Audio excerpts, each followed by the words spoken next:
Good evening, everyone. This is Roy from Small Town Underground, and I just wanted to take just a minute to put some things into perspective here. First off, we spent the biggest part of 2024 really gearing up for the election, gearing up for a Trump victory, fighting against election integrity on pretty much all sides, fighting against lies and corruption of our federal and state legislators, just learning a whole lot about how the system works and how the system is really designed against the people. And we've done a lot of these things under the guise of an administration who is largely asleep at the wheel. They really showed us that it's a puppet, sort of a puppeteering, if you will, behind the scenes, people pulling the strings. Right? We had Joe Biden for 4 years. As the media now tries to cover up their lies and their fake apologies for not seeing sooner that Joe Biden was completely mentally incapacitated, which we, on the other hand, have been screaming this for years, largely ignored on purpose, I might add. But all of these things were meant to happen for us to go through them so that these conspiracy theories would become conspiracy fact. So many things that we don't like to talk about, or rather uncomfortable truths, have been sort of, you know, reinvigorated as factual, right? And it kind of is crazy to me because the more these conspiracy theories become fact, the less certain people want to talk about them, right? When it's kind of blatantly in your face. Maybe it takes a total devastation of a hurricane just to bring up an issue of something as simple as weather modification, right? And that's the horrible tragedy of the way things work, right? And now we come into 2025, and we've had two, what looks to be, in my opinion, coordinated attacks, right? One in Louisiana and one in Las Vegas, Nevada.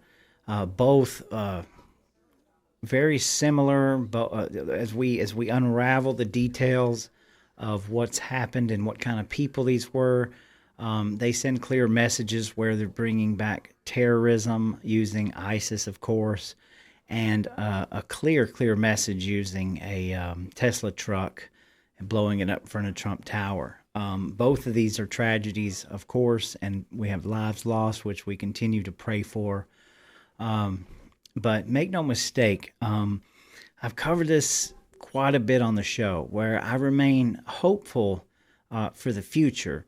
I want to reiterate just a couple of things about what we're going through. So, again, if you go back to 2016 and you look at Trump versus Clinton and you realize the playbook was never included Donald Trump, very clearly our news media and our government as a whole pretty much laughed Donald Trump off as just being some outsider that could never become president. And then what happened? And then we spent the next 4 years fighting in ways that we'd never really dreamed of in on the American soil. Whereas it was sort of promised in a bunch of white papers and a bunch of global organizations that were carrying out their plans, if you will. And then we moved into 2020, which was one of the worst elections in history, not because of a win or a loss, but the absolute corruption in our election system that we not only witnessed, but uncovered in the next 4 years after that. And as I say again, we spent the vast majority of those 4 years waking people up, getting woke up, understanding how things work and how serious things are. And so now we've come to this pinnacle where we the people have fought against all the odds and all the institutions and all the corruption, and we were able to secure another Trump presidency. So again, I've said this a few times. I do not think that any of the deep state are going to roll over and pack their bags and say, "Oh, this is it. I guess we lost." This is a culmination. These two attacks are culminations of what's been going on for the last 4 years, and what I believe the careful planning into organized civil strife that is coming in 2025, 2026. And the roadmap has been laid out and established with Agenda 2030. If you know anything about that and understand, it's those little things that we never focus on where things are really rolling and all the things are kind of culminating to. Make no mistake, again, this is a global push. This is a push for one world government, one world religion. This is a push for a depopulation. It is the saying, "You will own nothing and be happy," is alive and well. And as we dive into our local politics, we start to see the unraveling of how our local politics take their marching orders from our state, who take their marching orders from the federal government, so on and so forth, all the way up the chain. Everything seems to be interconnected. The way things work seem to just roll on down to the lowest common denominator, and there's a backup plan of deceit and just finger pointing all the way back up the chain.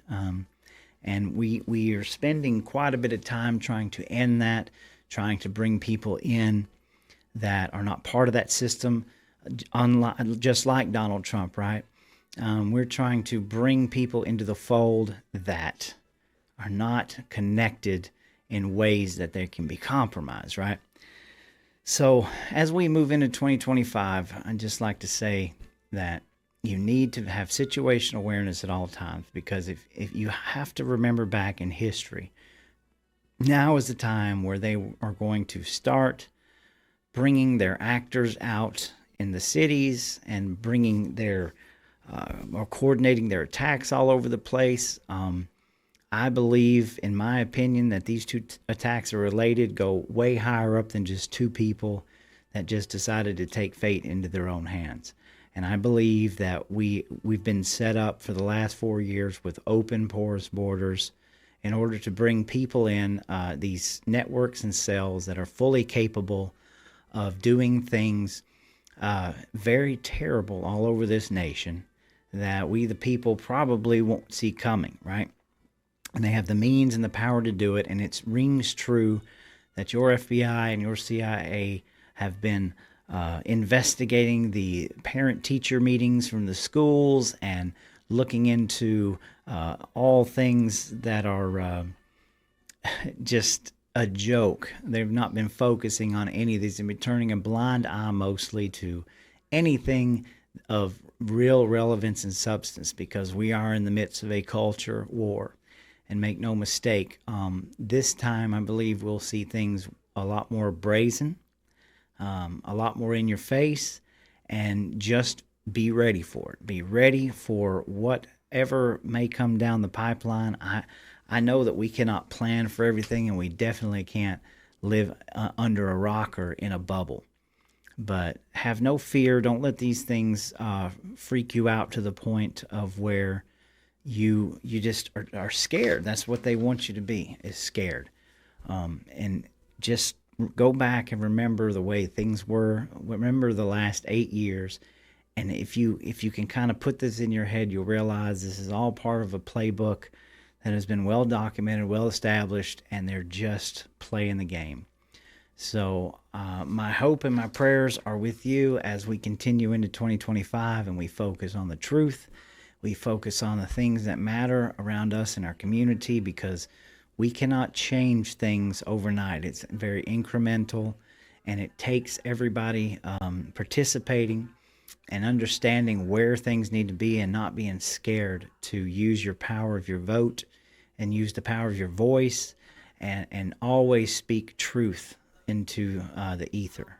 So anybody that's telling you the time is now, they are lying to you. The time has been for a long time. And we're going to go through the next year or so with people making promises and smiling and handshakes, trying to win you over. And these are some of the very same people who have allowed all of this that we live day to day to continue for years and years and years. You must not accept it.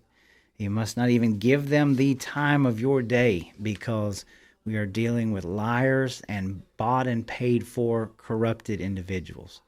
So you need to know the difference. You need to use discernment, and we aim to bring some of that discernment into the light. So I just send thoughts and prayers out to our nation. I'm praying that we have a good inauguration on January the 20th. So we still have a ways to go. I pray that this dream team that we are currently witnessing kind of play out will be able to somehow survive this, all of these interviews and the nomination process, and that we get real people in to deal with the things that must be dealt with. And then the people will have to bear the consequences of that as the deep state ramps up their attacks on America first. So just be ready, be agile, be safe wherever you go, and always just continue to pray and put those worries in God's hands, because that's the only way that we're really going to get through this as we continue on. And we will keep watching everything around us, and we'll keep diving into the truth no matter where it leads. And all in all, we're going to continue to march on, because we have no fear, and we're not bought and paid for. And this is it. This is the last 4 years that we're going to have. If we don't straighten it out now, I'm telling you, I don't think it's ever going to be able to straighten itself out. So anyway, I love you. You guys have a great evening. Legislature legalized unverifiable voting in 2000. Like you said to Trump, but they're getting beauty. They said, go out there and rob these houses and bring back the bounty, and then that'll pay your way. Because Republicans who get endorsement from Georgia carry that they mean anything. You can't sit on the sidelines any longer. You must get involved in the game. This is your sign.